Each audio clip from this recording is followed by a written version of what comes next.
Bonjour à tous et à toutes et merci d'être là pour ce nouveau live. Donc aujourd'hui, on va parler engagement et comment changer le monde. Mais avant, je tiens à vous présenter la base. Donc la base a été créée pour accélérer la mobilisation citoyenne pour le climat et la justice sociale. Donc la base, c'est un lieu de 700 mètres carrés dans le centre de Paris, au 31 rue Bichat, avec un bar associatif, un espace convivial ouvert au public. Donc la base est un lieu d'échange et de synergie et c'est une porte d'entrée vers l'engagement citoyen. La base organise donc des événements gratuits toutes les semaines au rez-de-chaussée afin de sensibiliser, d'informer et de se former. Donc la base propose aussi de rejoindre des organisations et de participer à des mobilisations concrètes comme des pétitions, marches pour le climat, actions non violentes, etc.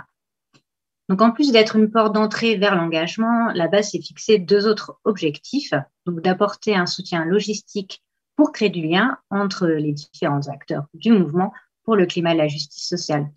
Et donc, pour cela, il y a trois étages dans le bâtiment avec un espace de coworking, des bureaux, des salles de réunion et des espaces de stockage.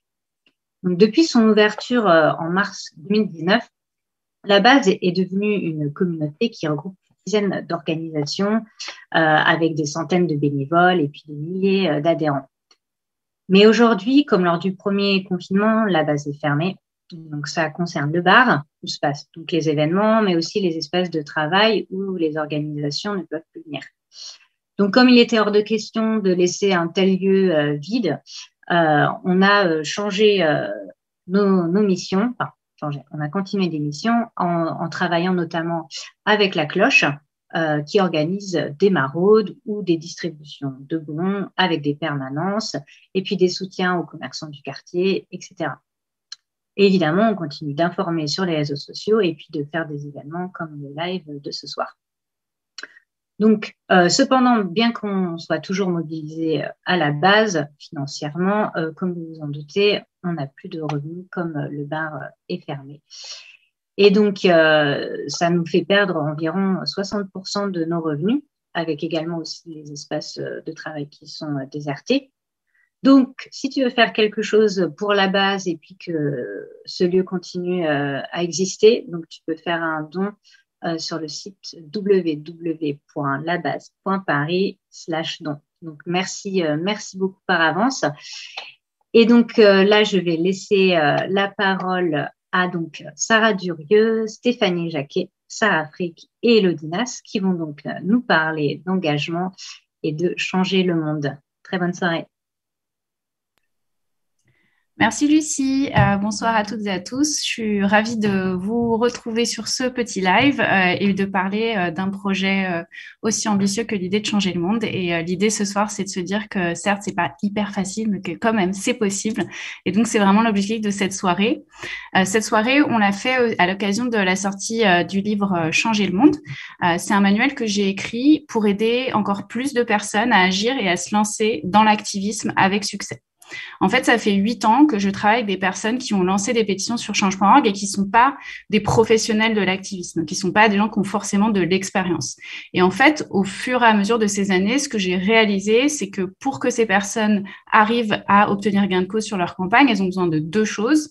La première chose, c'est confiance en elles. Et la deuxième chose, c'est la méthode. Et donc, justement, l'idée de ce livre, c'était de faire un peu d'une pierre deux coups, à la fois d'inspirer des gens. Et ce que j'espère, on va faire ce soir en vous donnant les exemples des témoignages de femmes incroyables qui ont changé le monde et aussi de le faire stratégiquement. Donc, d'avoir la méthode pour agir. Et donc, dans ce livre, il y a ces deux aspects, inspiration et méthode. Donc vraiment ce soir, on aurait aimé faire une soirée pour lancer le livre, aussi pour se retrouver. Malheureusement, on ne peut pas forcément le faire compte tenu de la situation, mais du coup, on a un avantage, c'est qu'au moins on peut être des personnes un peu plus éloignées les unes des autres partout en France. Et donc ça, c'est au moins le point positif de tout ça. Donc aujourd'hui, ce qu'on va faire, c'est qu'on va vraiment explorer plusieurs concepts qui sont expliqués dans le livre. Il y a 11 chapitres dans le livre, donc qui sont vraiment 11 concepts stratégiques qu'on peut utiliser quand on fait campagne. Mais aujourd'hui, en fait, on va vraiment se focaliser sur 5 éléments qui, pour moi, sont essentiels et surtout qui sont un peu à la base de la construction de campagne qui fonctionne. Et ça, ce qu'on va faire, c'est qu'on va les explorer avec 3 invités exceptionnels qui ont décidé d'agir. Alors, vous l'avez compris, c'est que des femmes, et c'est pas pour rien que j'ai choisi des femmes. C'est parce que, en fait, on a sorti une étude, enfin, on a étudié avec Change.org le nombre de pétitions qui sont lancées, et ce qu'on a vu, c'est que il y a plus de femmes qui gagnent leur campagne que d'hommes. Donc, les hommes lancent plus souvent, les femmes gagnent plus souvent. Donc, peut-être qu'elles ont quelque chose, un secret à elles, et donc c'est peut-être ce que nos invités de ce soir vont nous expliquer. Alors, en invité, on a Sarah Frick. Donc, Sarah, tu es lanceuse d'alerte. Tu es à l'origine d'une pétition qui demande l'ouverture de centres d'accueil pour les femmes SDF. Et donc, bonsoir Sarah et merci d'être avec nous. Bonsoir à tout le monde et merci à toi, merci à vous tous pour ce moment et puis ce que tu nous inspires. Merci Sarah. Et on a aussi avec nous Élodie Nas. Donc, Élodie, tu es porte-parole des mouvements Alternativa et Action non violente COP21. Bonsoir à toi. Bonsoir, et je suis vraiment ravie d'être là avec vous trois ce soir. Et bonsoir Stéphanie Jacquet. Donc Stéphanie, tu es lanceuse de la pétition Une égalité des chances pour nos enfants TDAH et tu vas nous raconter ta campagne ce soir également. Oui, bonsoir Sarah, bonsoir tout le monde et ravie également d'être là avec vous ce soir. Eh ben super, moi je suis trop contente de vous avoir et on va commencer par une question un peu large, mais j'avais un peu envie de vous laisser la parole pour nous lancer avant qu'on entre dans le concret des conseils et des concepts plus de stratégie. La question que je voulais vous poser à toutes les trois, c'est pourquoi vouloir changer le monde? Alors je sais pas, on peut peut-être commencer avec toi Sarah. Oui, avec plaisir, parce que j'en avais marre d'attendre. Ma réponse, elle est très simple, c'est qu'à un moment donné, j'ai cru personnellement à certaines promesses qu'aurait fait une certaine personne qui est aujourd'hui notre président de la République. Il n'est pas le seul. Voilà, c'est pas méchant, mais en fait, c'est tout simplement parce que j'attendais, je n'ai rien vu se faire. Voilà, donc on a décidé simplement de se regrouper en tant que mouvement citoyen, tout simplement. Et on aura l'occasion d'expliquer tout à l'heure, mais finalement, ça fonctionne. Voilà pourquoi j'ai décidé d'agir. Je ne veux plus attendre, en fait. Et je ne crois plus aux promesses. Merci Sarah. Je pense qu'on a tous et toutes cette impatience et qui nous pousse vers l'activisme. Donc je pense que c'est probablement une réponse qui parlera à plein de personnes ici. Peut-être que je peux te passer la parole, Élodie. Toi, pourquoi tu as décidé d'agir pour changer le monde? Alors déjà, totalement d'accord avec ce que vient de dire Sarah. Malheureusement, le monde il est en train de changer et on voit aussi que le dérèglement climatique est en train de s'accroître de plus en plus ces dernières années. Et avec ça, ce dérèglement climatique, il est en train de menacer nos conditions de vie sur Terre, nos conditions de démocratie, d'égalité, qui sont déjà pas forcément au top. Et je pense que la majorité des personnes qui s'engagent veulent justement dénoncer ces conditions-là. Le problème, c'est que ce monde il est en train de changer encore plus vite et de dégrader nos conditions de pouvoir le changer. Merci beaucoup, Élodie. Et c'est vrai qu'on a des sujets différents, mais une urgence similaire. Et finalement, on retrouve aussi que nos sujets sont tellement interdépendants qu'on va le voir ce soir. Je suis sûre que beaucoup de ce que vous direz se retrouvera dans les combats des unes et des autres. Et pour toi, Stéphanie? Alors, je rejoins tout à fait Élodie, Sarah, moi, j'en avais marre d'être frustrée dans mon coin et de ne pas agir. Donc, plutôt que d'être frustrée et de râler toute seule et de ruminer, je me suis dit, ce serait peut-être bien de porter la parole de nombreuses familles qui sont dans des situations de détresse par rapport à un trouble qui est très mal reconnu, très mal connu et qui touche pourtant 5% des enfants. Et je me suis dit, pourquoi pas essayer? Là, j'ai proposé un peu sur un groupe de parents de faire une pétition puisque chacun voulait écrire au ministère et puis ça ne bougeait pas. Et puis, c'est vrai que le fait d'agir, des toutes petites victoires de tous les jours, c'est quand même beaucoup mieux que de rester à ruminer toute seule dans mon coin. Et du coup, on a aussi, les familles se sont réunies et on a réussi à créer un collectif et ensuite une association dont on parlera tout à l'heure. Mais c'est vrai que le fait effectivement, de bouger, il faut bouger en fait. Il faut changer cette société parce que malheureusement, il faut que la réalité des citoyens soit connue. Et grâce à la pétition, c'est aussi une porte ouverte à une expression qui peut être très large en fait dans toute la France et dans le monde. Voilà. Merci beaucoup Stéphanie. Et je trouve que c'est assez, ça fait plaisir d'entendre ce que tu dis. Célébrer nos petites victoires, vaut mieux gagner quelques petites choses qui nous sembleront forcément jamais assez plutôt que de rester à ruminer. C'est vraiment ce dont on va parler ce soir. Du coup, ça me fait une introduction parfaite pour le premier conseil que je voulais donner. Et du coup, ce conseil, il vient vraiment de cette idée de comment est-ce qu'on fait ces petits pas. Et donc, vraiment, le premier gros conseil que je donne dans ce livre, c'est vraiment de définir son combat. Et qu'est-ce que ça veut dire définir son combat? C'est choisir ce sur quoi on va se focaliser en premier. D'abord, il y a la question des causes. Moi, je ne sais pas si c'est probablement le cas des gens qui regardent ce live et je sais que c'est le cas de Sarah, de Stéphanie et d'Élodie. Il y a plein de causes qui me tiennent à cœur. La question forcément climatique, elle me tient à cœur. La question du sexisme, elle me tient à cœur. La question du racisme, c'est quelque chose qui aussi me tient à cœur. Et donc, du coup, j'aimerais pouvoir agir sur tous les sujets. Sauf que malheureusement, je suis une seule personne et j'ai autant d'énergie qu'une seule personne peut avoir. Et surtout, je sais que je ne suis pas seule et qu'il y a plein d'autres gens autour de moi qui ont aussi des causes qui leur tiennent à cœur et qui pourraient y agir. Et donc, c'est intéressant quand on se lance de se dire vraiment qu'est-ce qui, pour moi, est la cause la plus importante, qu'est-ce qui est primordial.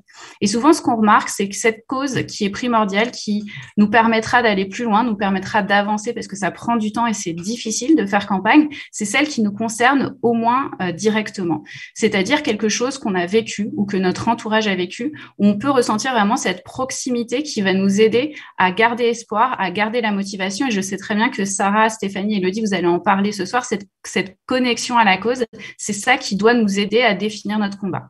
Et donc, une fois qu'on a défini cette espèce de montagne, cette grosse cause qui nous tient à cœur, c'est important de continuer à zoomer et de trouver, en fait, dans cette grosse montagne, quelle est la première pierre qu'on va faire bouger. Parce que le problème, souvent, c'est quand on veut s'attaquer, à des gros sujets compliqués, c'est difficile de faire tomber la montagne d'un coup. Donc, il faut réfléchir, comme l'a dit Stéphanie, aux petites victoires qu'on peut avoir et aux petites pierres qu'on peut faire bouger. Et au fur et à mesure, si on est très, très nombreuses et nombreux à le faire, quand on fait bouger beaucoup de petites pierres, on arrive à déplacer des montagnes. Donc vraiment, moi, c'est le conseil que je donne toujours en premier quand les gens veulent se lancer, c'est quelle est la première chose que vous pouvez faire pour faire avancer votre cause. Et je prends toujours un exemple qui est pour moi déjà un exemple hyper inspirant et aussi qui est très, très clair à comprendre, c'est l'exemple de Stéphane et Corinne. En fait, Stéphane et Corinne ont perdu leur fille d'un cancer du tronc cérébral et ils ont décidé qu'ils ne voulaient plus jamais qu'aucun enfant meure du cancer. C'est une douleur qu'ils ont vécue et ils se sont dit, nous, notre manière de dépasser cette perte, de dépasser cette tristesse, c'est de se dire qu'on ne veut plus jamais que d'autres enfants vivent ça. Et donc, ils se sont dit, voilà, on a cette énorme montagne les enfants ne doivent plus mourir de cancer et par où on commence. Et donc, ils sont vraiment procédés par étapes en se disant, OK, donc pour que les enfants ne meurent plus du cancer, il faut qu'il y ait des traitements. Et pour qu'il y ait des traitements, il faut qu'on ait de la recherche. Mais pour qu'on ait de la recherche, il faut qu'il y ait du financement, ce qui n'est pas le cas aujourd'hui en France. Il n'y avait pas de financement pour la recherche spécifique sur les cancers pédiatriques. Et donc, c'est là-dessus qu'ils se sont lancés et qu'ils ont mené campagne, d'ailleurs, depuis plusieurs années maintenant, pour obtenir un financement de la lutte des traitements contre les cancers pédiatriques. Et justement, année après année, ils ont réussi. Là, ils ont obtenu un financement de 5 millions par an de la recherche sur ces cancers-là. Donc, vraiment, l'idée, c'est d'arriver à trouver cette première petite pierre qu'on peut faire bouger. Et le travail de Stéphane et Corinne est déjà énorme. Et on voit qu'il y a plein de cas où on peut arriver à trouver cette première étape pour faire avancer des sujets, des gros sujets systémiques, problématiques qu'on veut faire avancer. Il y a un autre élément qu'on peut penser, c'est le local et pas le global. Alors souvent, on a envie d'agir sur des sujets qui nous impactent au niveau national, voire international, voire au niveau global. On le voit sur la question du climat. Mais souvent, on peut aussi commencer par le local. Et en fait, l'intérêt, c'est de se dire, si on est très, très nombreuses et nombreux à faire avancer des choses dans nos villes, dans nos régions, on peut créer une espèce de jurisprudence du changement social. Et en ayant ces changements qui se réalisent au niveau local, on peut arriver aider au fur et à mesure à faire changer les lois, à faire changer nos réglementations. Donc, je vais vous donner un exemple très récent. Donc, on a eu la pétition qui a été lancée par Stéphane Ravaclet pour sauver son apprenti qui s'appelle l'AFOD et qui était au risque d'être expulsé parce qu'il avait atteint les 18 ans et donc il n'était plus considéré comme un mineur et il n'était plus protégé par l'État. Il devait être expulsé alors qu'il avait fui son pays. Et donc, Stéphane Ravaclet, qui était son employeur, a lancé cette pétition pour le sauver et qu'il ne soit pas expulsé.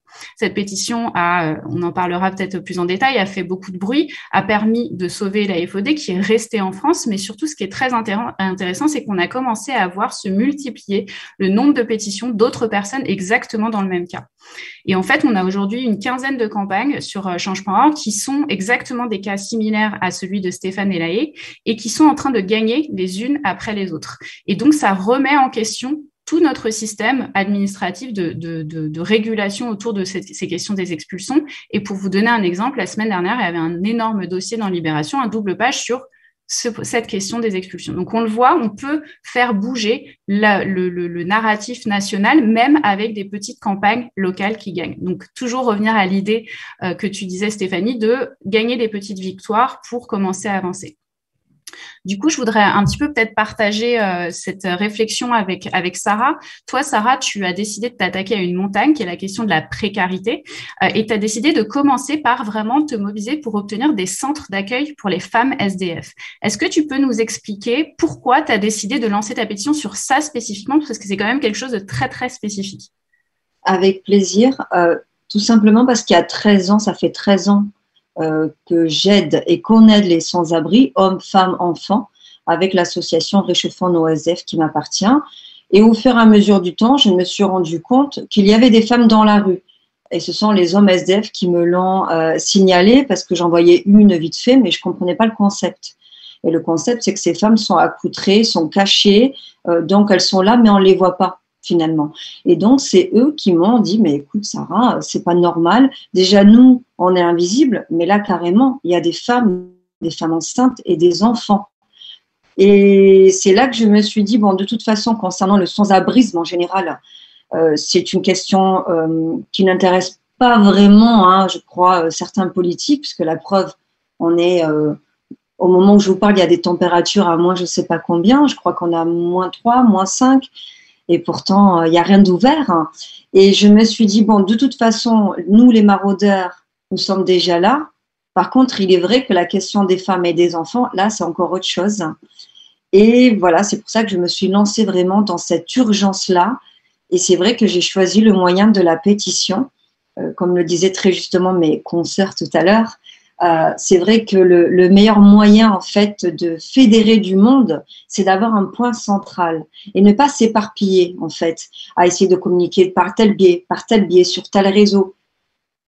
Voilà, ça fait des vagues pour pas grand-chose, comme on dit dans le Sud. En revanche, si on fédère, on regroupe tout le monde sur un même point, et là, pour le coup, c'est la pétition, du coup, on peut tous réfléchir ensemble, mettre en place des événements et des procédures ensemble, et puis essayer de faire surtout changer les choses.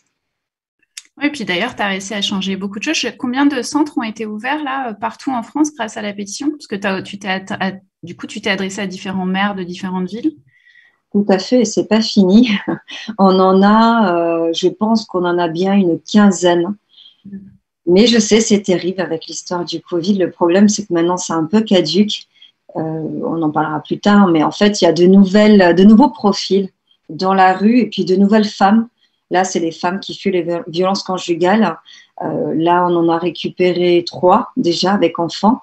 Et là, j'attends demain, je vous expliquerai. Une vient de disparaître malheureusement, donc c'est les aléas de la rue. Mais en tout cas, le résultat est quand même là. Il faut voir le côté positif. Des centres ont ouvert, des centres pour femmes avec enfants. Il y a même un hôpital qui a ouvert pour que les femmes puissent accoucher décemment. Enfin, elles peuvent accoucher dans n'importe quel hôpital, mais il y en a un bien spécifique. Voilà, et puis surtout, les gens se posent enfin la question, c'est magique, et décident enfin d'aller dans la rue et de faire le nécessaire. Et on a des hommes qui se manifestent, parce que c'est souvent les femmes, donc je félicite ces messieurs, qui se mobilisent pour justement, quand ils voient une femme SDF qui psychologiquement peut être aidée, c'est un point essentiel psychologiquement, du coup, les accueillent, leur donne où dormir sans bien sûr agression, sans rien, avec une bienveillance innommable. Et ça, c'est un grand pas. C'est vraiment un beau pas. Ouais, c'est super. Et vraiment, ce qui est génial dans cette pétition, c'est qu'il y a cette demande d'avancée, vraiment de création de centres, mais ça crée aussi un mouvement de solidarité. On a vu plein de gens participer à des maraudes. Toi, tu utilises aussi la plateforme qui est ta pétition pour appeler les gens à des élans de solidarité, soit pour participer à des cagnottes, soit pour rejoindre également des maraudes. Donc, on voit, on en reparlera, comment ces mouvements de pétition, ils permettent, au-delà d'obtenir la demande qu'on fait, aussi de créer des mouvements de solidarité. Du coup, je voudrais passer sur un deuxième conseil qui, pour moi, est vraiment primordial quand on veut changer le monde, faire avancer des campagnes. C'est l'idée de raconter son histoire. Donc, j'en ai parlé dans différentes situations, dans différents milieux. On me dit toujours, oui, raconter son histoire, qu'est-ce que ça veut vraiment dire? Et en fait, je me suis dit ce soir, d'abord, avant de dire il faut raconter son histoire et dire comment le faire, je vais essayer de réexpliquer pourquoi c'est important. Il y a quelque chose qui est vraiment fondamental quand on veut mobiliser, c'est qu'on essaye, et Sarah l'a justement montré, de sensibiliser des gens, d'aller chercher des gens pour faire grossir un mouvement, des gens qui ne sont pas forcément concernés et puis ne comprennent pas forcément la problématique. Et donc pour ça, en fait, les histoires, elles ont un intérêt, c'est qu'elles nous permettent de nous relier. En fait, quand on parle avec un schéma narratif, on parle avec le cœur, on arrive à créer de l'empathie en fait avec les gens, parce qu'on parle de valeurs, parce qu'on parle d'histoires, de choses qu'on peut tous partager. Et du coup, on n'est pas seulement sur décrire des faits, donner des chiffres, mais on est vraiment sur la création d'une expérience commune, en fait. Donc, ça permet vraiment de faire grossir ces mouvements. Et puis, il y a une autre chose qui, pour moi, est importante, le fait de raconter votre histoire quand vous lancez une mobilisation, c'est aussi parce que c'est important de parler en son nom propre et surtout, comme je le disais précédemment, si on parle d'un sujet qui nous concerne directement, c'est important de pouvoir s'exprimer en tant que concerné sur cette question-là. Donc, j'ai envie de dire, c'est presque important pour notre démocratie que, en tant que personne concernée sur les sujets sur lesquels on fait campagne, on puisse s'exprimer en expliquant ce qu'on a vécu, en quoi ça a eu un impact sur notre vie, parce que justement, ça remplit cet objectif de démocratie, mais aussi de connexion avec des gens qui ne comprennent pas forcément la problématique qu'on décrit. Donc concrètement, c'est important, ça nous permet de nous relier et comment on le fait. Donc c'est tout simple, ça va être très très bisounours, mais c'est vrai, parler avec le cœur, c'est quelque chose qu'on sait tout faire, expliquer ce qu'on ressent, raconter son expérience de manière très honnête et très directe, c'est le meilleur moyen de mobiliser les gens autour de son histoire.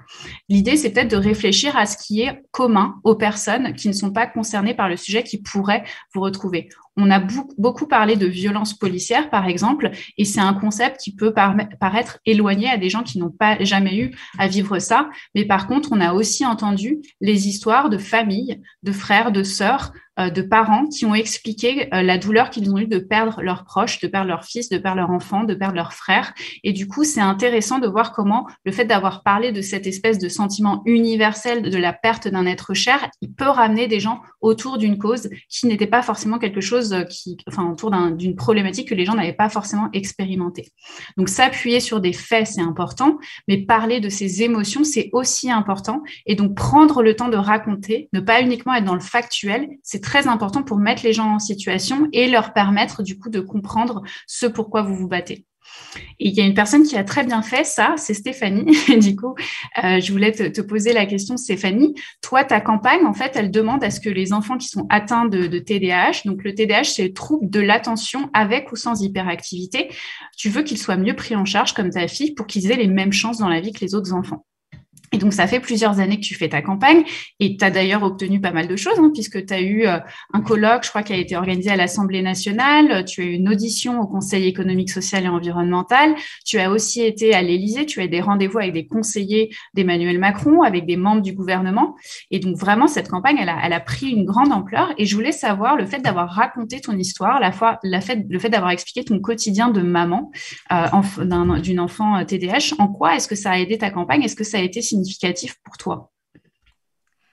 Alors, très honnêtement, en fait, par rapport à ce que tu disais tout à l'heure, j'étais partie justement sur une campagne factuelle parce que je ne voulais pas me raconter. C'est vrai que c'est toujours un petit jardin secret.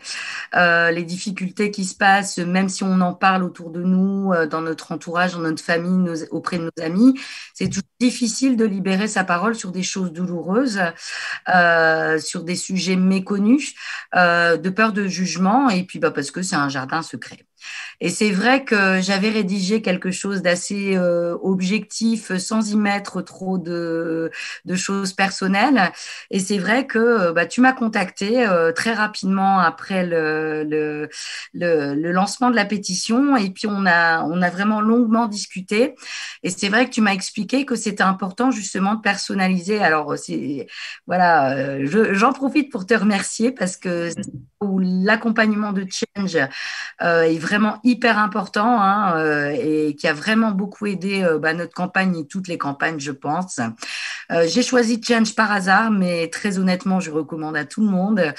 Et c'est vrai qu'on a vraiment pu, moi j'ai pu t'évoquer aussi moi mes craintes, et puis on a pu vraiment dialoguer de manière humaine, et ça j'ai énormément aimé parce que moi je m'étais dit voilà c'est la grosse plateforme, c'est un commercial, peut-être pas commercial, mais j'y connaissais rien, donc voilà, c'était un peu ma crainte. Et en fait, il y a toujours eu cette bienveillance de l'équipe, que ce soit toi ou Colline ou les autres collègues. Et c'est vrai que du coup, on est parti sur un texte plus personnel que vous m'avez proposé de retravailler. Et c'est ce que j'ai fait. Et c'est vrai que j'ai pris le temps de réfléchir à me dire est-ce que je me lance complètement ou à moitié. Et en fait, c'était vraiment une cause qui me tenait énormément à cœur et je me suis dit, il faut que je me lance. Et pareil, j'avais eu le même retour aussi d'une journaliste sur un premier article de presse qui m'avait dit, il faut mettre une photo personnelle pour que les gens s'identifient. Et puis comprennent, parce que c'est vrai que, comme tu le disais, quand on vit pas les choses, le fait d'expliquer un peu notre quotidien, et je me suis dit, il faut pas s'afficher, je n'aime pas ça, mais il faut dire les choses parce que si on n'explique pas, si on reste dans notre coin, personne ne peut nous comprendre. La communication, on dit toujours qu'on a du mal à communiquer, mais c'est vraiment une chose importante et ça s'apprend, et je l'ai appris aussi un peu à la fois. On a aussi bien réfléchi au fait que, parce que Pauline, ma fille, voulait aussi être partie prenante de cette campagne, parce qu'elle me voyait faire et elle voulait absolument y participer au nom des autres enfants. Donc, on a bien pris le temps de réfléchir avec la psychologue qui la suit aussi, avec son papa et avec Pauline surtout. Et c'est vrai qu'on a décidé de se lancer parce que c'était vraiment une cause pour laquelle il fallait vraiment se battre, quoi, et pour laquelle il faut toujours se battre.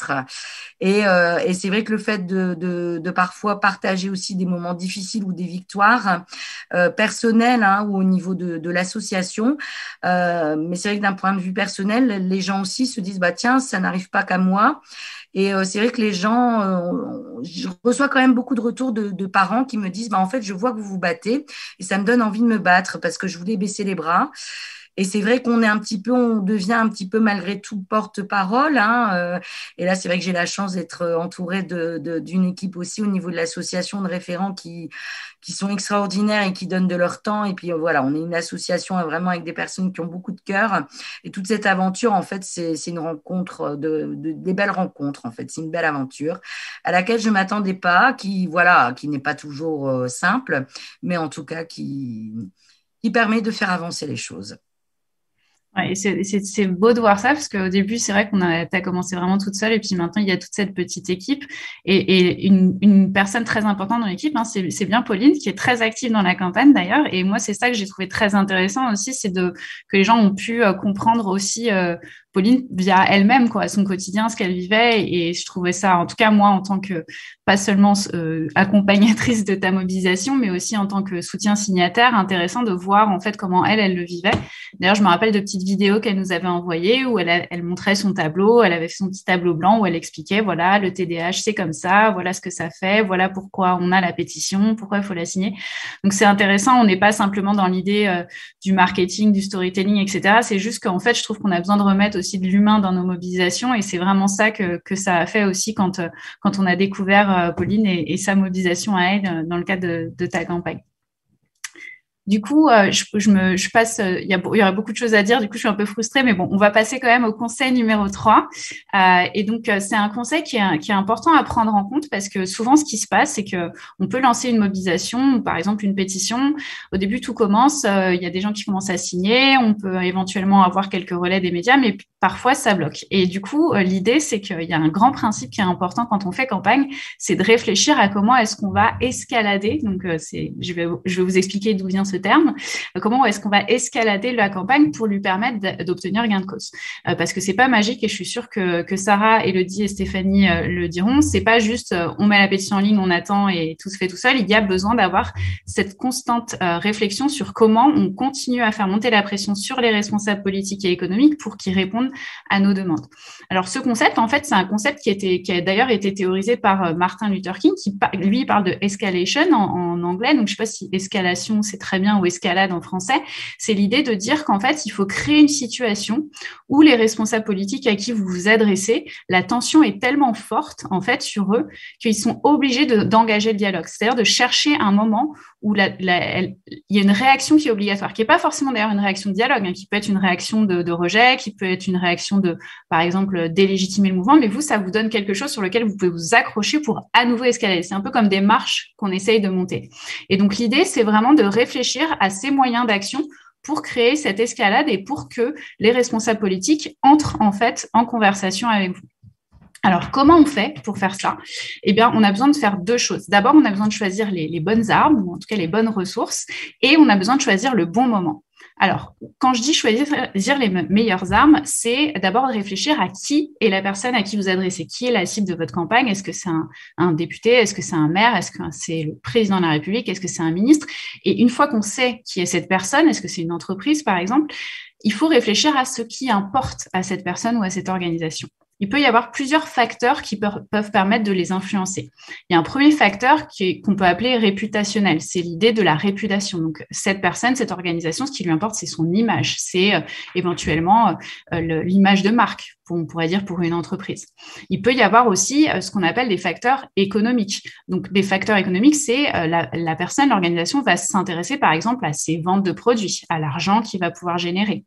Il peut y avoir aussi un facteur moral, c'est-à-dire cette personne va s'intéresser aux valeurs qu'il veut promouvoir et qu'il voudrait pouvoir promouvoir dans le futur.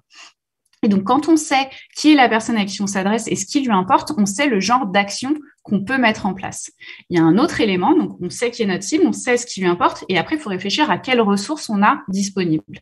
Parce qu'en fait, faire campagne, c'est utiliser les ressources que l'on a et que la cible veut avoir pour faire pression. Je m'explique.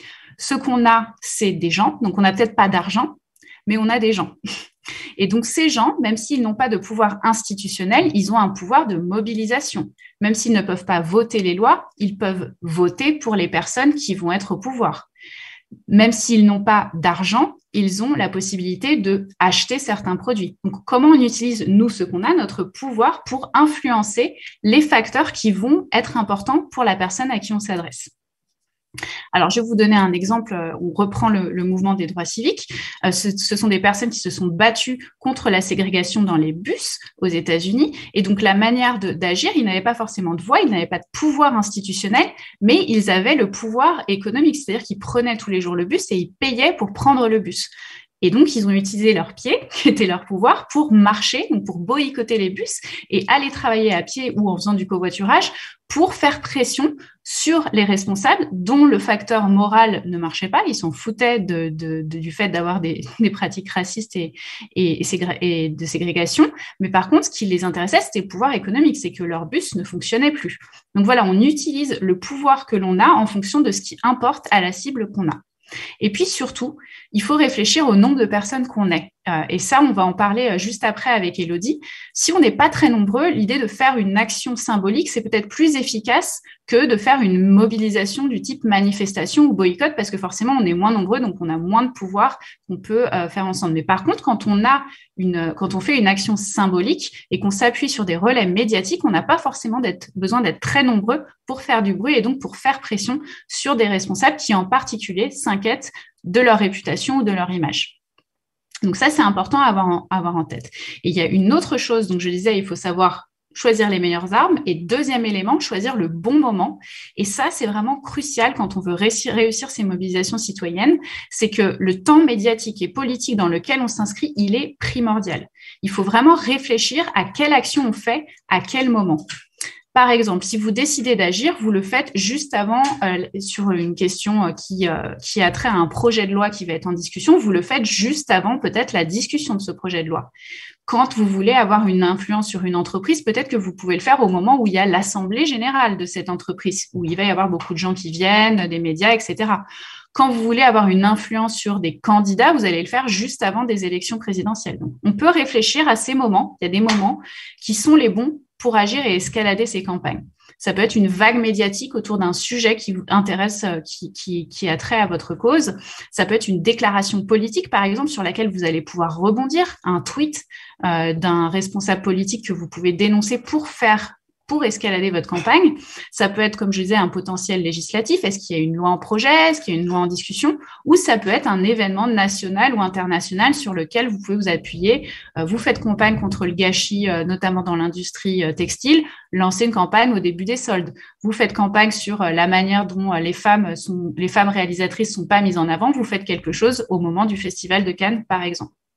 Donc vraiment, il faut avoir cette idée de choisir les bonnes armes au bon moment pour créer cette tension sur la personne à qui vous adressez et donc alterner les moments de négociation et de pression médiatique pour escalader. Donc, on fait pression pour engendrer une réaction. Quand il y a une réaction, on peut commencer à aller dans la négociation. Et si on se retrouve à nouveau face à une porte fermée, on relance cette escalation avec d'autres actions jusqu'à ce qu'on obtienne gain de cause. Alors, ça paraît compliqué comme ça, mais je suis sûre qu'avec l'exemple d'Élodie, ça va être beaucoup plus simple. Donc, toi, Élodie, tu travailles avec ton organisation. Vous avez mis en place plein d'actions différentes pour faire avancer votre campagne. Vous êtes un peu des champions, notamment de la désobéissance civile, mais vous faites aussi du plaidoyer plus classique, vous faites des manifestations, etc. Donc, j'aimerais bien comprendre, selon ton expérience, c'est quoi le bon mix? Qu'est-ce que tu as appris dans ce qui marche et ce qui marche moins en termes d'escalation comme ça de campagne? Alors déjà dire que c'est vrai que pas mal comme toi tu l'as décrit, c'est-à-dire avec on a un objectif qui est énorme, qui est celui finalement d'empêcher les dérèglements climatiques ou au moins de permettre l'adaptation, parce que bon, je ne vais pas vous refaire tout le topo, mais il est possible qu'on ait déjà passé certains stades qui feront qu'il y aura des impacts qu'on ne pourra pas éviter dans le futur, on le voit déjà maintenant. Et en même temps, c'est quelque chose tellement d'énorme qu'on va se fixer des objectifs intermédiaires et même beaucoup plus petits pour, une fois une première petite victoire, aller de plus en plus loin. Et on utilise effectivement différents outils dans une campagne. Ça va être du plaidoyer. Donc, on va commencer par discuter avec notre adversaire. Ça peut être, comme tu l'as dit, des députés, par exemple, ou ça va être une entreprise qui a une politique climaticide, par exemple. On va lui dire comment elle pourrait changer de politique, sur quoi elle pourrait appuyer. Et puis, au fur et à mesure de la négociation, des discussions, l'entourloupe arrive assez vite. Et là, notre objectif, c'est de montrer qu'on n'est pas tout seul et que derrière nous, il y a d'autres personnes.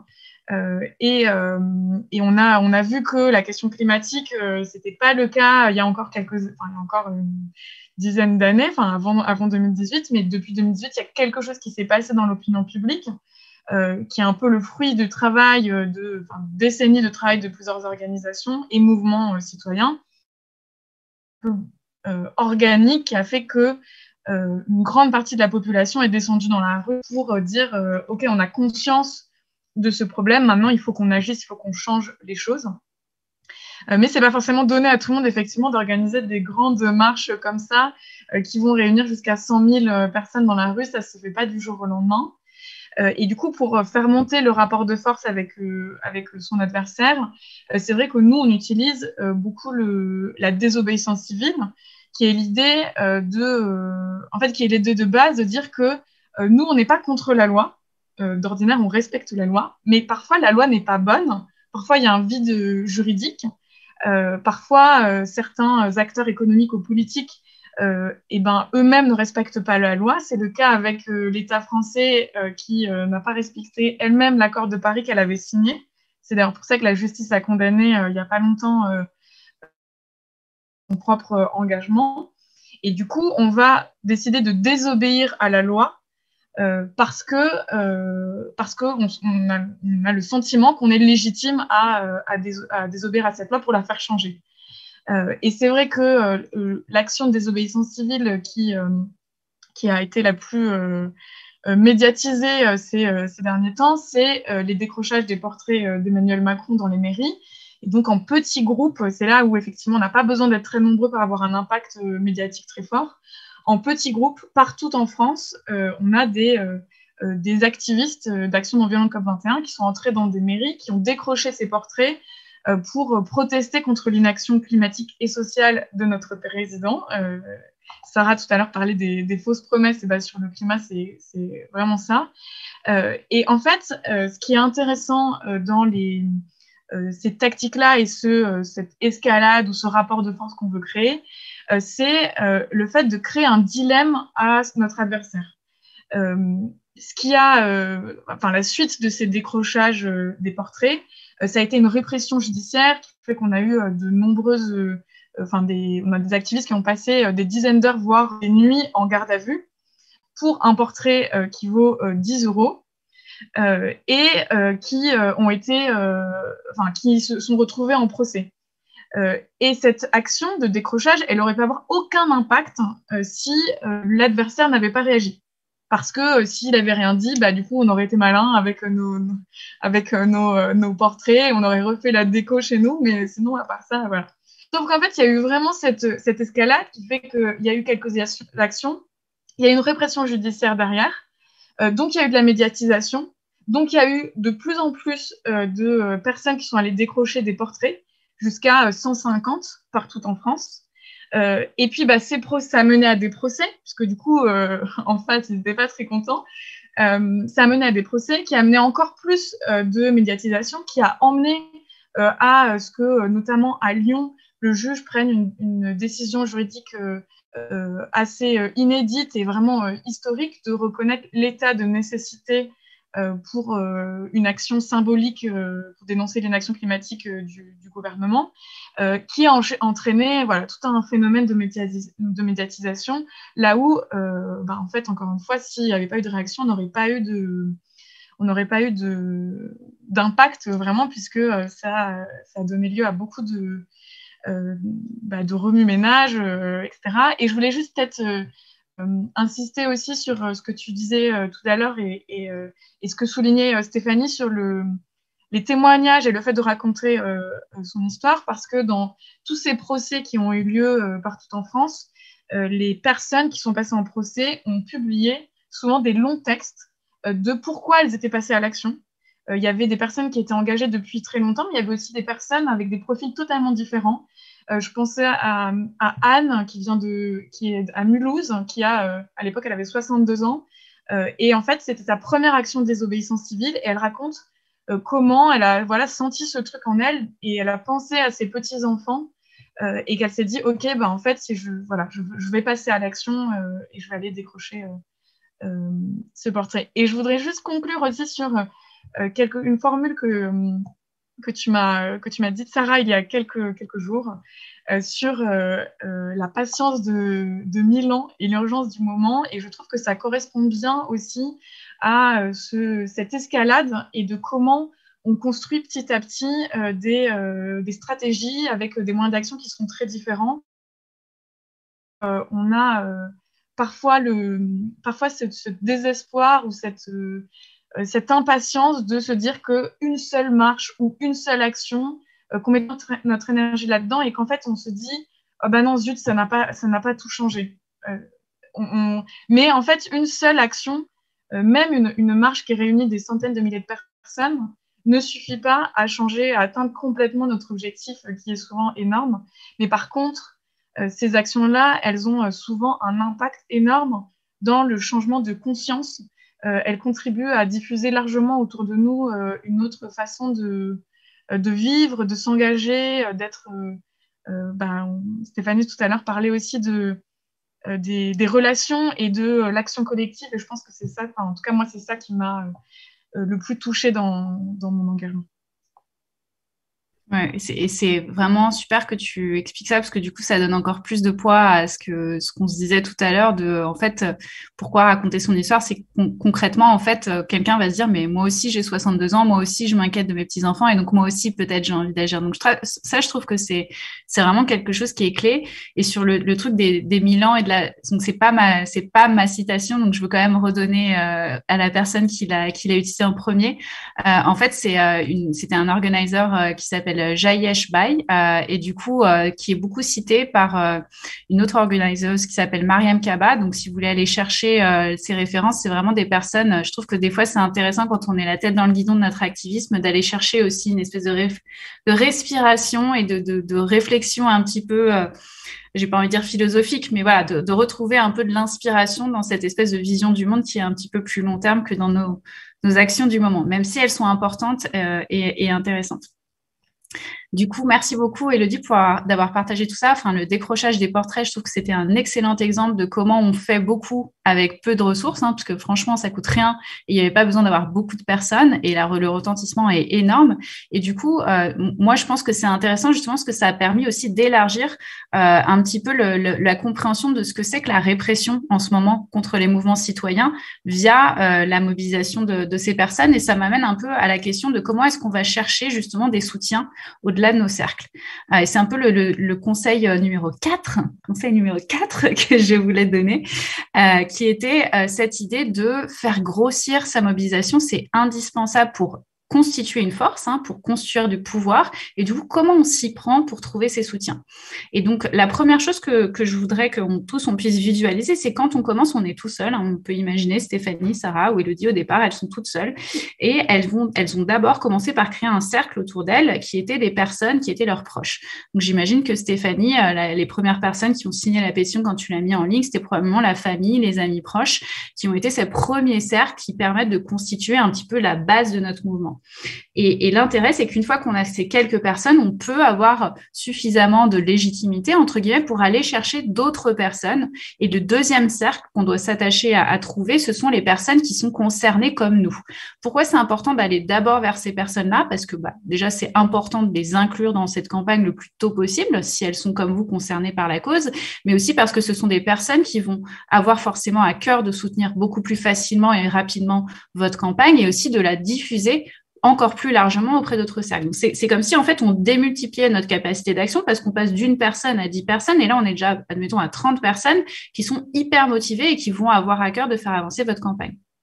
Une fois qu'on a ce deuxième cercle, le troisième cercle qu'on peut commencer à aller chercher, parce qu'encore une fois, on est plus nombreux, donc on se sent plus légitime, on a plus de force, ce sont ce qu'on va appeler les alliés, les sympathisants, donc des gens qui vont partager nos valeurs, qui vont peut-être s'être déjà positionnés sur le sujet, qui ne sont pas forcément directement concernés, mais on sait qu'ils vont avoir à cœur à nous soutenir, donc soit des personnes, soit des organisations.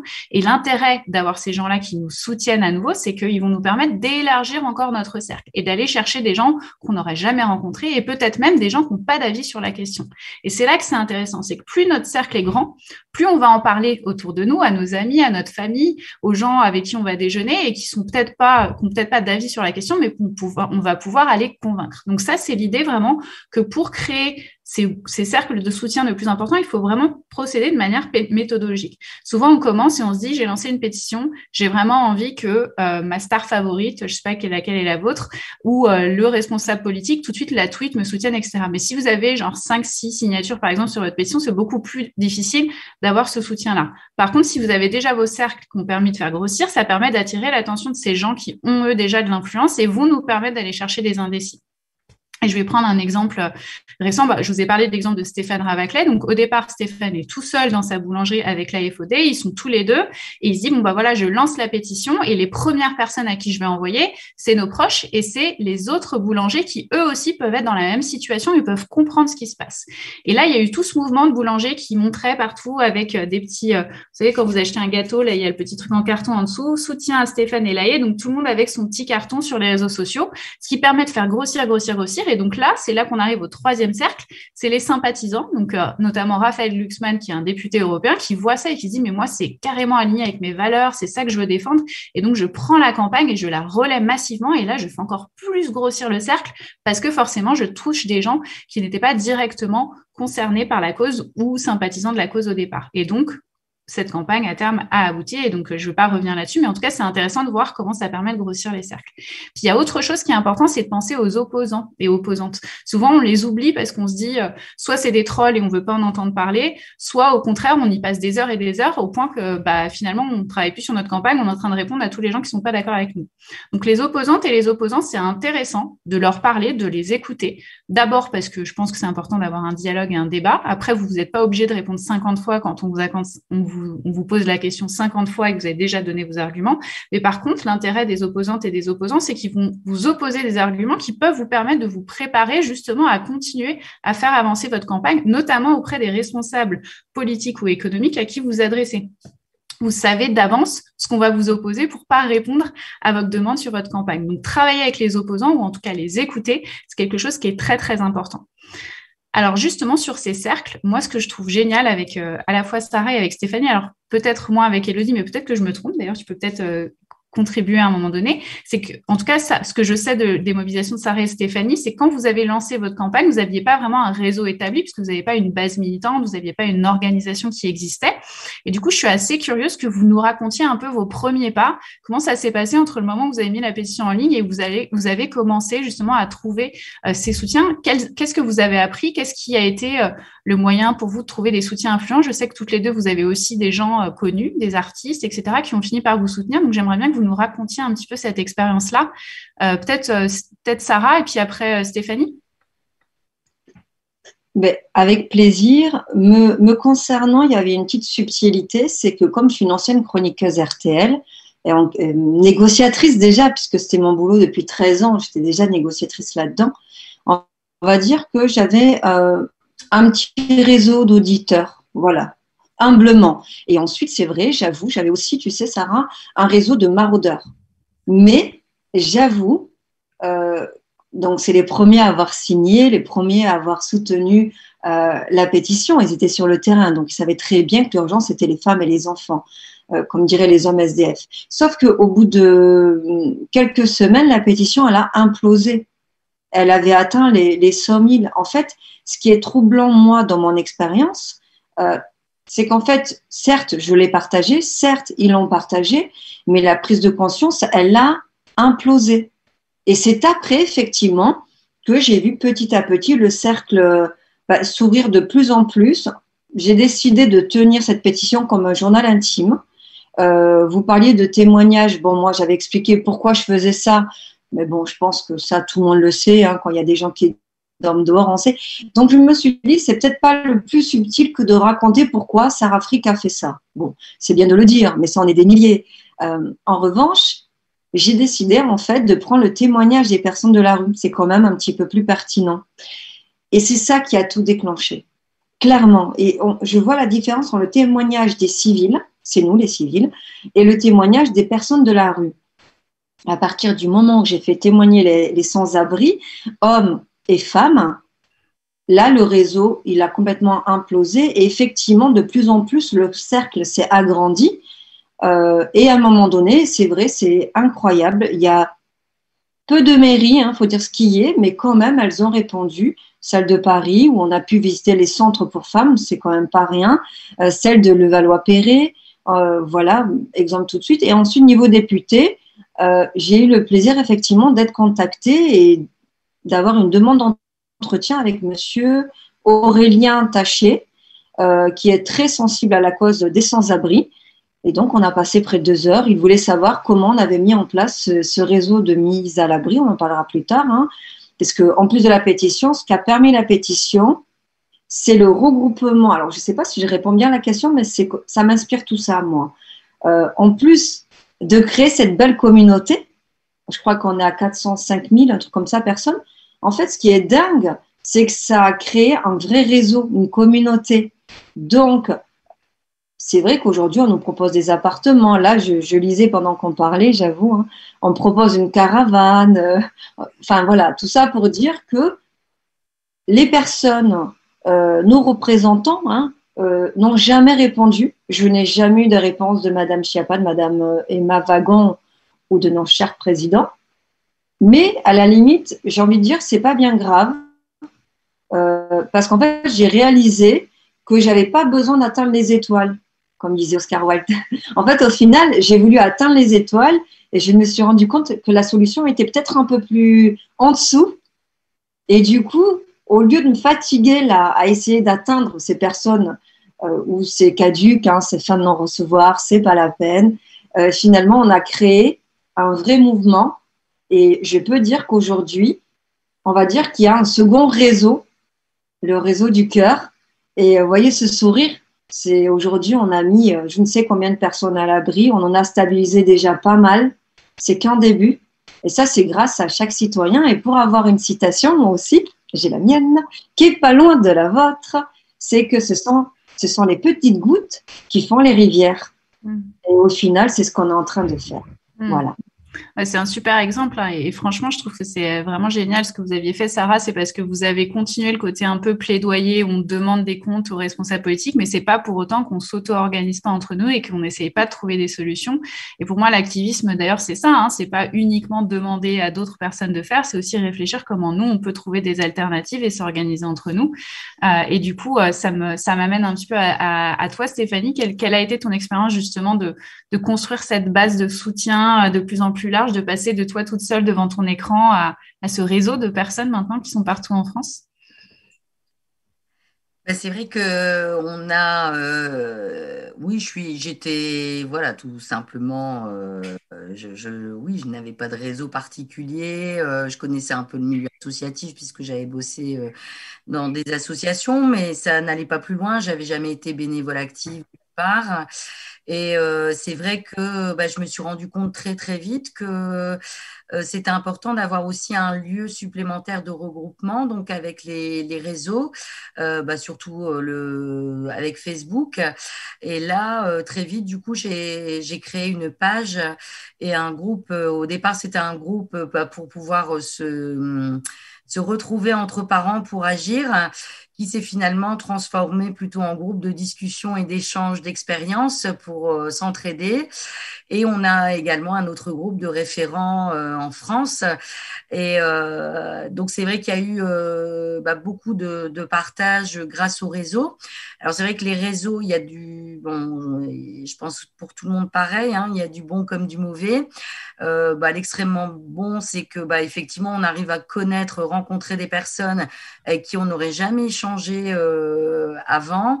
On a aussi eu parfois des pressions. Hein, on a eu des personnes pour lesquelles on pensait qu'elles nous soutiendraient, des personnes qui a priori portent le même combat que nous au départ et qui finalement on se rend compte que non, et d'autres personnes auxquelles on ne s'attendait pas parce qu'elles ne connaissent pas forcément le sujet ou alors ne sont pas concernées, qui pourtant nous ont suivis, ont beaucoup partagé la pétition. Il y a beaucoup de groupes, de pages qui ont partagé, et ça a été vraiment formidable parce que ça a vraiment permis de faire connaître la pétition, faire connaître nos actions. Le fait de créer une page, moi j'avais jamais créé une page Facebook, hein, j'avais juste mon petit profil tout simple avec 60 amis. Et puis après, je me suis dit pourquoi pas. Là, c'est une maman qui m'avait dit, mais moi, je demande en ami les médecins, les personnalités, etc. Et puis du coup, j'ai fait comme elle. Hein, c'est ça le but d'échanger, c'est que du coup, on apprend énormément les uns des autres. Et puis, justement, il faut pouvoir les choper un petit peu les petits conseils par-ci, par-là. Et bien sûr, ne pas se laisser déstabiliser parce que parfois, il peut y avoir des contradictions qui sont effectivement intéressantes quand il y a une argumentation qui tient la route. Alors, c'est vrai qu'il a fallu se blinder, hein, parce que parfois, c'était vraiment des critiques gratuites. Et là, c'est vrai qu'il faut être blindé. C'est très difficile et c'est là où l'importance aussi d'être soutenu, notamment par un groupe, par les parents, par d'autres personnes, et ne pas lâcher, parce qu'en fait, c'est vrai qu'on m'a mis la pression pour arrêter la pétition, en me disant que ça servait à rien, que tout était fait, etc., par d'autres associations. Et en fait, on a tenu bon parce qu'on était, j'avoue que j'ai eu des périodes très, très compliquées à me dire, mais pourquoi tout ça? J'en prends plein la figure. J'ai même failli mettre sur la place publique concrètement le diagnostic de ma fille, hein, parce qu'on était allé très, très loin à dire que ma fille n'était pas diagnostiquée. Donc, ça a été quand même très loin. Puis, voilà, je me suis arrêtée un moment de temps à me dire, mais non, mais dans quoi on tombe? Et c'est vrai qu'après, je me suis dit, mais non, il arrive un moment, quand c'est argumenté, je suis tout à fait pour le dialogue, mais quand c'est gratuit, non, il faut s'arrêter là parce qu'on s'épuise et effectivement, on perd du temps pour notre mobilisation et notre objectif. Et comme disait Sarah tout à l'heure, effectivement, on se dit, on veut atteindre vraiment voilà, les décisionnaires, hein, qui peuvent aider. Et c'est vrai qu'avec le temps, on se rend compte que nous aussi, on peut agir en informant, bon là sur notre cause, en informant les gens, en partageant des astuces, des expériences, des conseils, un soutien, une communauté, hein, comme disait Sarah tout à l'heure. Et c'est vrai qu'on se sent beaucoup moins seul, parce qu'on se rend compte qu'on n'est pas tout seul dans notre coin. Et voilà, et donc c'est vrai qu'on avance, vraiment, on arrive à avancer, et parfois, il y a des parents qui nous disent, voilà, moi je connaissais pas le TDAH, ou même j'ai un adulte, hein, il n'y a pas très très longtemps, qui m'a dit, mais voilà, aujourd'hui je comprends ce qui s'est passé pendant mon enfance, je pense que en fait j'étais un enfant TDAH, ma mère s'arrachait les cheveux, et en fait je pensais que j'étais fou, et en réalité, quand je vous ai écouté, je me rends compte que je souffrais de TDAH.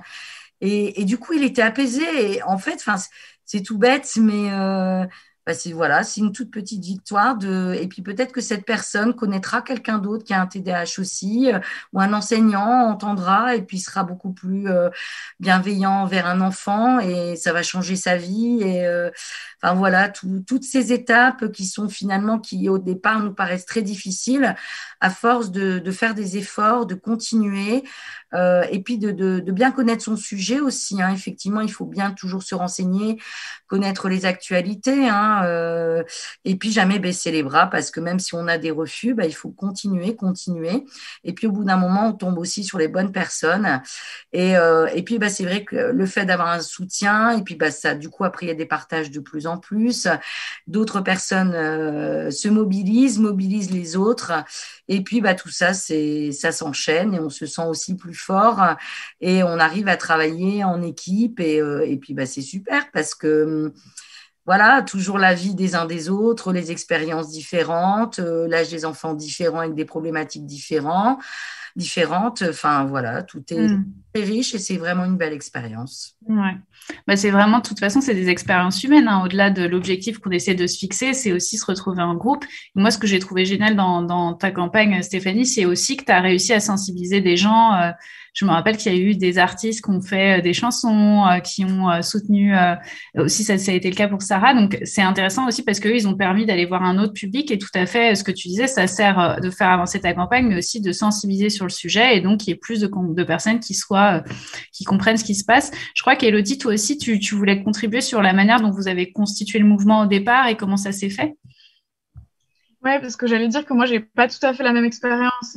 Déjà, je n'ai pas lancé de pétition, mais en fait, j'ai rejoint Alternatiba et Action non violente COP21, qui étaient des mouvements qui existaient déjà, même s'ils étaient encore jeunes. Et à ce moment-là, il y avait déjà un groupe, mais il était encore petit. Et le travail qu'on a fait, ça a été justement de passer à l'échelon supérieur et de l'organiser. Et moi, j'ai vraiment ce sentiment de faire de faire ça au quotidien, c'est-à-dire d'organiser, de faire en sorte qu'il y ait plus de personnes qui aient envie de s'engager, qui aient la possibilité de le faire. Moi, je dis des fois qu'avant, j'étais une indignée du canapé, c'est-à-dire qu'il y avait un peu plein de choses qui me révoltaient. J'avais envie de faire plein de choses, je ne savais pas comment commencer, etc. Et en fait, il y a besoin aussi je pense que ton livre, il contribue à avoir une porte d'entrée quand on est un peu seul et voilà, il y a une cause qui nous tient à cœur et de se lancer. Mais le fait d'avoir aussi, je pense, quand même des mouvements comme le nôtre qui permettent à toutes les personnes qui le souhaitent, quel que soit leur profil, de pouvoir trouver une une place en fait dans un mouvement très large. Et c'est vrai que nous, je pense, les différents types d'outils qu'on peut utiliser. On parlait des mobilisations dans la rue, des actions de désobéissance civile, du plaidoyer. Et aussi, là, on voit sur l'image, c'est une image du Tour Alternatiba, c'était qui passait de ville en ville et de village des alternatives en village des alternatives partout en France. En fait, il y a plein d'outils différents, mais il y a aussi des places différentes.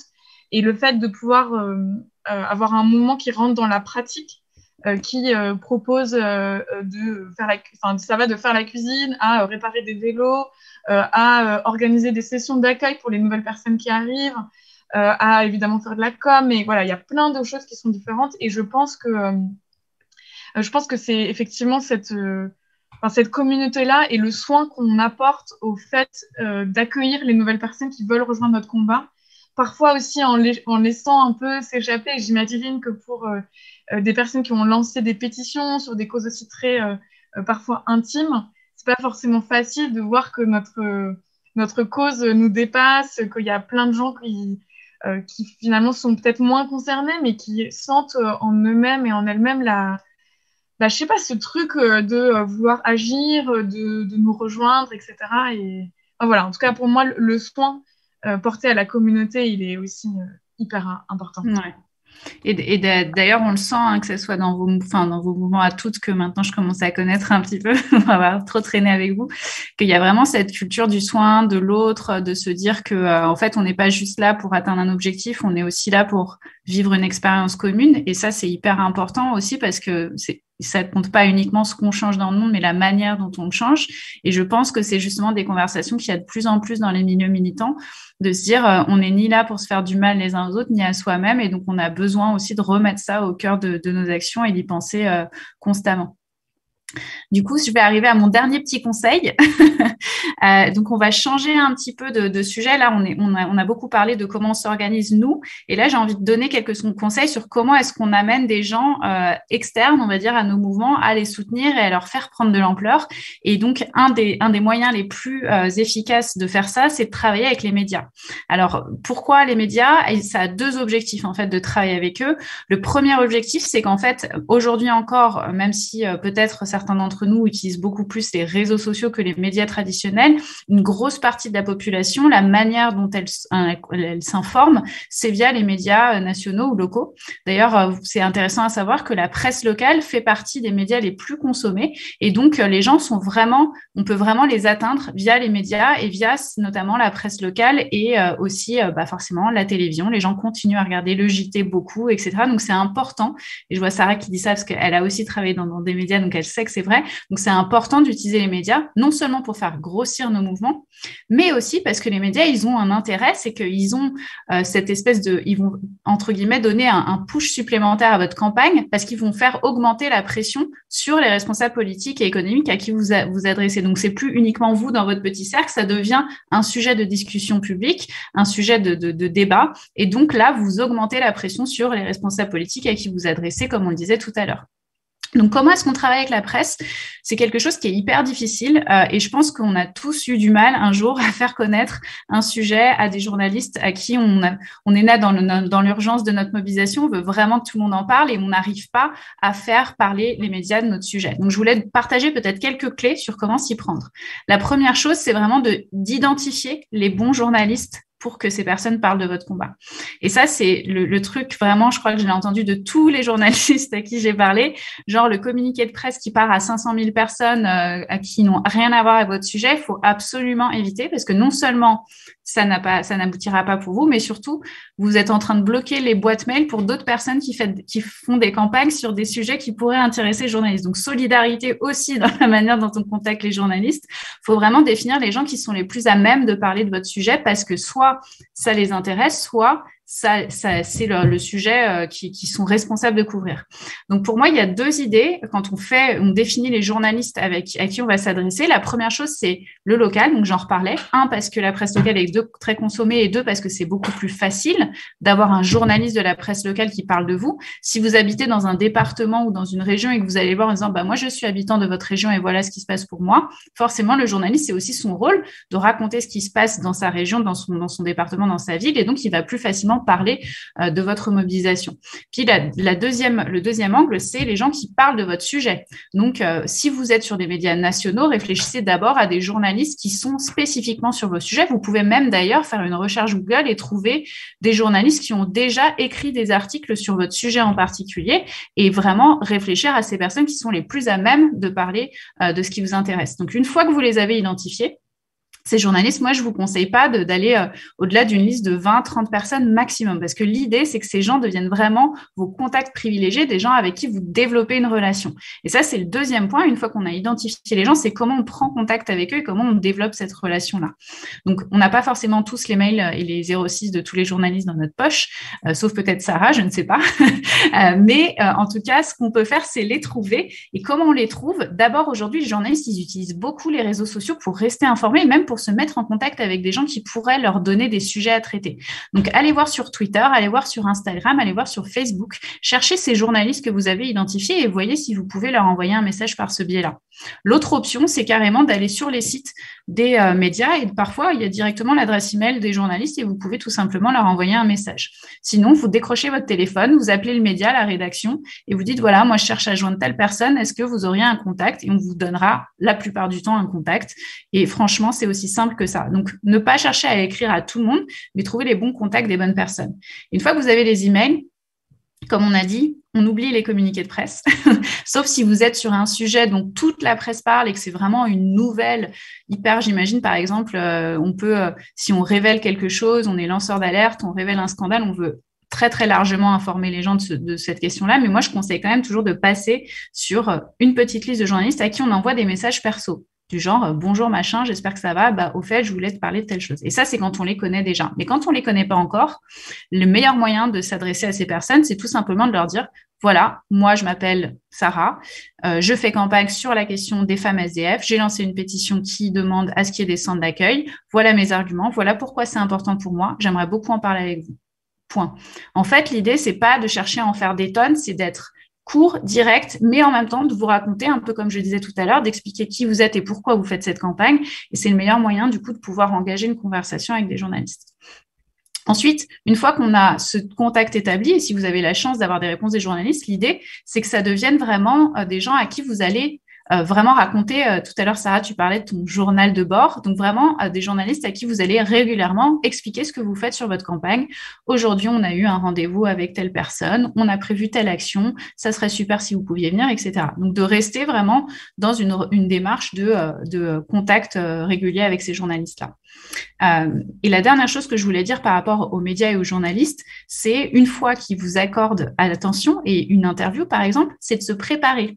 Alors, ça peut paraître évident qu'il faut se préparer pour une interview, mais pas n'importe comment. Et pour se préparer, moi, je vous donne 3 conseils. La première chose, c'est venez comme vous êtes, sans vouloir faire de pub, mais en tout cas, soyez vous-même. Donc, n'allez pas, si vous allez en télé ou quoi, vous habiller de manière complètement différente de ce que vous feriez d'habitude, vous mettre 3 tonnes de maquillage si vous maquillez jamais. Enfin, vraiment, restez qui vous êtes. Vous êtes là pour représenter votre combat. Vous n'avez pas besoin de jouer un rôle. Le deuxième conseil que je vous dirais, c'est préparer vos 3 messages principaux que vous voulez partager. Souvent, on a plein de choses à dire parce que nos sujets sont complexes, on a envie de tout dire. Donc, essayez de vous dire, moi, j'ai 3 messages principaux que je veux faire passer pendant cette interview et je m'y colle, je reste vraiment sur ces 3 messages-là. Souvent, le mieux, c'est qui je suis, ce qui je demande et comment vous pouvez rejoindre mon combat. Ça, c'est vraiment des choses qui sont importantes parce que ça permet vraiment aux gens de comprendre ce que vous faites, mais surtout ce qu'on appelle d'avoir un appel à l'action. Donc, une fois que les gens vous ont entendu et qu'ils puissent se dire, qu'est-ce que moi je peux faire pour aider? Je vais signer la pétition, je viens à la manifestation, je rejoins tel groupe Facebook, etc., etc. Donc, vraiment, cette préparation pour les médias, elle est importante dans les interviews. Et un dernier conseil que je voulais donner, c'est vous avez le droit de demander à relire les citations qu'on va faire de vous. Et ça, c'est important parce que quand on fait campagne, on veut s'assurer que quand on va aller dans les médias, ça va bien refléter non seulement ce qu'on défend, mais aussi la manière dont on en parle. Donc, c'est une pratique qui se fait. Une fois que vous avez fait une interview, vous demandez au journaliste ou à la journaliste si vous pouvez revoir les citations qui pourraient être faites, notamment pour la presse écrite. Ça ne se fera pas si vous faites de la télé ou de la radio. Mais revoir ces citations pour être sûr que vous êtes à l'aise avec ces citations. C'est aussi un rapport de confiance à créer avec ces journalistes et la plupart d'entre eux vous diront oui, donc ne vous inquiétez pas. Donc voilà, ça c'est quelques conseils sur comment travailler avec la presse et c'est hyper important parce que des bonnes relations avec des journalistes, ça vous permet aussi régulièrement de faire avancer votre campagne. Et je sais que toutes les trois, vous êtes hyper bonnes avec la presse, que vous avez eu plein de relais médias sur toutes les campagnes que vous avez faites. Donc moi, j'aimerais bien aussi entendre un petit peu quelle a été votre expérience, les trucs qui ont marché, les trucs qui ont moins marché. D'ailleurs, j'aimerais bien entendre les trucs qui n'ont pas trop marché, parce que souvent, on parle des succès, mais on apprend beaucoup des fois où ça ne marche pas. Donc, je ne sais pas si vous avez des petits conseils, des petites expériences autour du relais médiatique de vos campagnes que vous voudriez partager. Peut-être on peut commencer avec Stéphanie. Alors, ce qui n'a pas marché, alors on va… bon, c'est vrai que j'ai beaucoup demandé d'amis Facebook, de journalistes, donc en envoyant des messages, des personnes qui pouvaient faire bouger les choses et pour lesquelles je n'ai jamais eu de réponse. De nombreuses fois, bon, j'ai quand même continué. Il y a eu aussi beaucoup de recherches via Twitter par rapport justement au sujet traité. Donc, pour notre cas, c'était la santé, l'éducation, le handicap, la famille, la parentalité. Donc, c'est vrai que il faut faire énormément de demandes et pour avoir très peu de retours. Mais quand les retours sont là, c'est vraiment super. Là où j'étais quand même un peu déçue, c'était bon, je ne vais pas citer, mais une grande émission de documentaire, de reportage un peu plus long pour traiter le sujet, où on m'a répondu que notre sujet était un sujet de JT.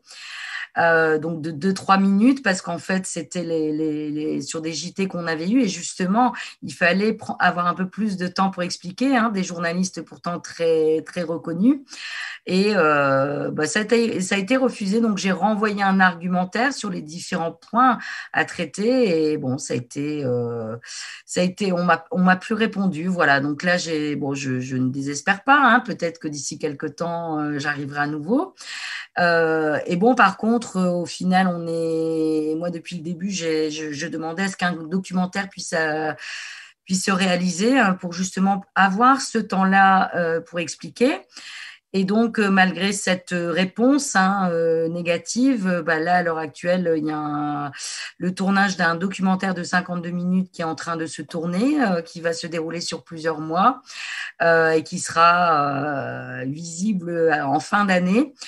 Donc, sur 2 volets, le quotidien de Pauline pour expliquer ce que c'est, comment ça se passe pour un enfant qui a un TDAH, quelles sont ses difficultés, ses forces. Et puis, voilà. Et puis le deuxième volet sur l'association, sur le combat et donc je suis ravie et on est tombé vraiment sur un réalisateur bienveillant, une productrice aussi bienveillante et voilà, et donc il a fallu du temps mais on y est, là on y est, voilà. Félicitations Stéphanie, comme quoi il faut continuer, il faut rester, oui. Faut persister. Toi Sarah, c'est quoi ton expérience du coup? Enfin, qui est du coup particulière vu que toi aussi tu travaillais dans les médias. Alors, c'est pour ça, c'est un peu délicat. C'est-à-dire, je m'explique, mais j'ai mes déceptions, je vais vous en parler. Je fais court. Alors, en fait, comme je suis dans les médias et que je vais bientôt y retourner, c'est-à-dire que là, je me suis donné une année où, en fait, je me réserve qu'à la cause. C'est vraiment un choix que j'ai fait. Mais vous imaginez bien que mon amour, c'est les médias, le micro. Et je vais revenir bientôt. Donc, niveau déontologie, je ne peux pas aller les solliciter. Ça ne se fait pas, ce n'est pas correct et c'est même un peu étrange. En revanche, et c'est là que c'est incroyable, je précise bien que je n'ai jamais parlé de ce que je faisais en tant que lanceuse d'alerte là où je travaillais. Hein. Ils n'étaient au courant de rien. Mais ce qui est beau, c'est qu'ils ont découvert ça à travers les réseaux sociaux. Donc, c'est pour ça qu'ils m'ont contacté et qu'il y a différentes émissions qui vont arriver. Je fais très court. Moi, la déception, je ne vais pas la citer, c'est que beaucoup de personnes auraient voulu en solliciter une certaine grande émission de divertissement et d'alerte. Et ils voulaient en fait qu'on fasse un plateau femmes sans abri. Je voulais venir avec ces femmes avec des masques blancs pour montrer le fait qu'elles soient invisibles, mais elles allaient témoigner, mais on allait préserver leur sécurité. Je peux vous dire que c'est demandé de part en part, mais que cette émission ne nous veut pas. Voilà, c'est ma déception sans en être une parce qu'on n'a pas finalement besoin d'eux, on a besoin de nous. Voilà, petit conseil si je puis me permettre. Pour solliciter, et tu l'as très justement dit, Sarah, pour solliciter les médias, le plus pertinent, mais tu l'as dit tout à l'heure, c'est les réseaux sociaux. Donc, c'est essentiellement donc Facebook, Twitter et même Insta, ça marche, même Insta. Et autre chose, je vais vous donner une astuce, mais je crois que vous n'avez pas besoin de moi, les filles, vous êtes excellentes. Mais au cas où pour les nouveaux, c'est LinkedIn. N'hésitez pas à faire des mises à jour. Et là, les médias vous voient et vont venir à vous. Voilà pour mon expérience. Merci Sarah, c'est hyper utile d'avoir ça. Toi, Élodie, tu aurais un petit conseil justement sur les médias. Comment ça s'est passé pour toi, ce que tu as appris? Ouais, alors moi, je vais plutôt donner un conseil quand on se retrouve face caméra, parce que moi, j'ai été un peu lancée au tout début quand on était peu nombreux et j'avais pas du tout d'expérience. Et j'ai été victime, je le suis toujours un peu, comme nombreuses, surtout d'entre nous, du fameux syndrome de l'imposteur ou de l'impostrice et du manque de légitimité au fait de prendre la parole. De la peur de se re-regarder, de l'impression de tout le temps balbutier, etc. Et je pense que, en tout cas, moi, ce qui m'a permis de sortir de ce syndrome-là, c'est l'idée que finalement, c'est pas nous qui comptons, c'est pas notre voix, c'est pas tant notre personne, mais c'est plutôt la cause qu'on défend. Et le fait de penser à cette cause, à ce sujet, qui nous dépasse. Et le deuxième conseil qui est franchement hyper important et qui, moi, a été fondamental, c'est le fait de bien s'entourer et d'avoir des personnes autour de nous qui nous aident, qui nous encouragent, qui nous aident à peut-être revoir et à corriger certains trucs, mais qui sont surtout là pour nous donner de la force et de l'énergie derrière. Merci Élodie. Et c'est super utile et ça répond apparemment à une question qu'il y avait dans les commentaires. Une personne qui disait comment est-ce qu'on se sent légitime quand on ne maîtrise pas le sujet à 100%. Donc, on ne demande pas aussi aux gens, quand on fait de la mobilisation citoyenne, d'être expert sur tout. En fait, on peut être expert d'abord de notre vécu, donc de ce qu'on a vécu et donc raconter ce qui se passe pour nous. On peut bien sûr s'informer, mais on n'a pas besoin de tout savoir. Et ce que tu dis, Élodie, c'est bien. C'est d'abord une question de confiance en nous. Et vraiment d'avoir des gens qui nous entourent, qui nous motivent, mais aussi des rôles modèles, des gens qu'on va voir et qui vont nous inspirer. Et j'espère que toutes les trois, ce soir, vous avez inspiré plein de personnes. C'est hyper important pour retrouver ce sens de la légitimité. On n'a pas besoin d'attendre d'avoir la validation de quelqu'un pour prendre la parole. Il faut y aller et personne ne sait tout. Et ce qui est important, c'est que vraiment, on se focalise sur notre mission, sur ce qu'on a envie d'accomplir. On a presque fini, donc je vais devoir, malheureusement, j'aurais aimé continuer. Il y avait juste une dernière question qui avait été posée dans le chat à laquelle je voulais répondre. Est-ce qu'il y a eu des échecs, des mobilisations, des choses qui capotent? En fait, il y a tout le temps, en mobilisation citoyenne, il n'y a pas une seule fois, une seule campagne sur laquelle j'ai travaillé où tout s'est bien passé et ça a gagné. Déjà, à la base, ce sont des campagnes, donc ça veut dire qu'a priori, il y a eu quand même un refus par les personnes qui devaient résoudre la problématique d'engager une conversation. Il y a rarement des gens qui lancent des mobilisations ou des pétitions sans avoir essayé au départ d'entrer en conversation. Donc en fait, le fait des échecs, les choses qui marchent pas, c'est constant. Et en fait, c'est pour ça que je dis souvent que la mobilisation, l'activisme, etc., c'est pas une science exacte en fait. C'est vraiment un art. Donc, c'est un truc qu'on essaye et on se rate et ça marche pas. Et du coup, on se dit, OK, pourquoi à ce moment-là, ça n'a pas marché? Par exemple, on fait une manifestation, on se rend compte qu'on n'a personne qui vient. OK, pourquoi ça n'a pas marché? Peut-être qu'on n'a pas prévenu les gens suffisamment en amont.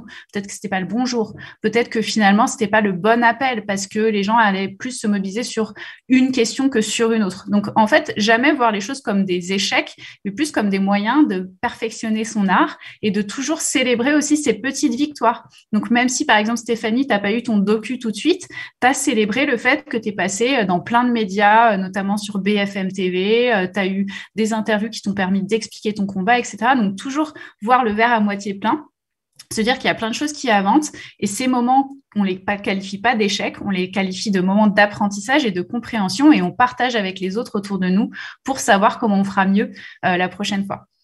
Donc, je suis désolée, je vais devoir malheureusement couper cette conversation passionnante. Je vais juste conclure un petit mot pour vous dire que d'abord, ces 3 femmes incroyables, soutenez leur mobilisation. Je crois qu'on a posté les liens des pétitions de Sarah et Stéphanie. Allez sur la page Alternativa et ANV COP21 pour voir les actions que vous pouvez faire pour vous aussi participer au mouvement pour un climat qui change pas et surtout pour la justice sociale. Je ne sais pas si je le présente bien, Elodie, tu vas me tuer. Mais en tout cas, voilà, rejoignez leur combat. Merci beaucoup. Et surtout, je voulais vous dire que vraiment, il y a quelque chose qu'il faut faire attention, on l'a dit tout à l'heure, c'est de prendre soin de nous. Donc, on ne se met pas la pression pour changer tout aujourd'hui. Tu disais, Elodie, la patience de 1000 ans, l'urgence du moment. Aussi, la conscience que nous, on arrive à un moment donné dans ce monde pour faire avancer des causes, qu'il y a eu des gens avant nous qui ont fait plein de choses qui nous ont permis d'être là aujourd'hui et qu'il y aura des gens après nous.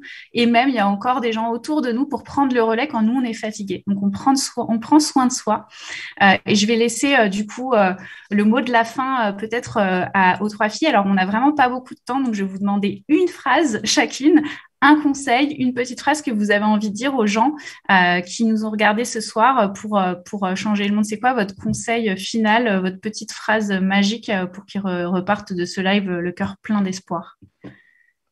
Vas-y, Sarah. Alors, pour ma part, c'est faites de vos rêves une réalité et faites de vos défauts tous vos atouts et ne laissez personne vous faire douter. Voilà. Merci, Sarah. Toi, Stéphanie? 100% des personnes qui ont essayé, non, qui ont réussi, ont au moins essayé. Voilà, c'est. Merci. Mais non, mais c'est très vrai. 100% des gens qui ont réussi ont au moins essayé une fois. Donc, essayons tous.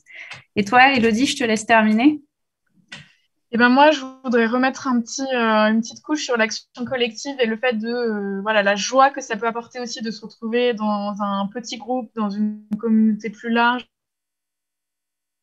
au niveau national ou international. Et voilà, cet amour et cette joie qu'on peut ressentir d'être dans quelque chose de plus grand que nous. Merci beaucoup, Elodie. Merci tout le monde. Je te laisse la parole, Lucie, pour conclure. Et n'oubliez pas que si vous voulez en savoir plus, vous pouvez du coup découvrir le bouquin. On n'a pas eu le temps de tout couvrir, vous imaginez bien. Donc, Changer le monde, c'est aux éditions First. Et à très bientôt, tout le monde. À toi, Lucie. Et oui, donc on est arrivé à la fin de l'événement. Donc, merci encore à Sarah Durieux, Stéphanie Jacquet, Sarah Frick et Elodie Mas pour nous avoir parlé de l'engagement et de comment sauver le monde. C'était très, très inspirant et intéressant.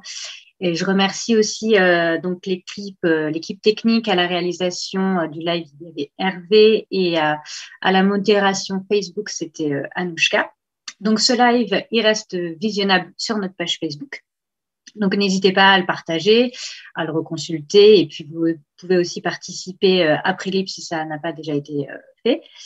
Et moi, je vous donne rendez-vous demain pour un autre live, toujours à 19h30, pour parler cette fois de à qui profite l'argent public de la politique agricole commune. Voilà, je vous souhaite à tous et à toutes une très bonne soirée et à bientôt. Au revoir.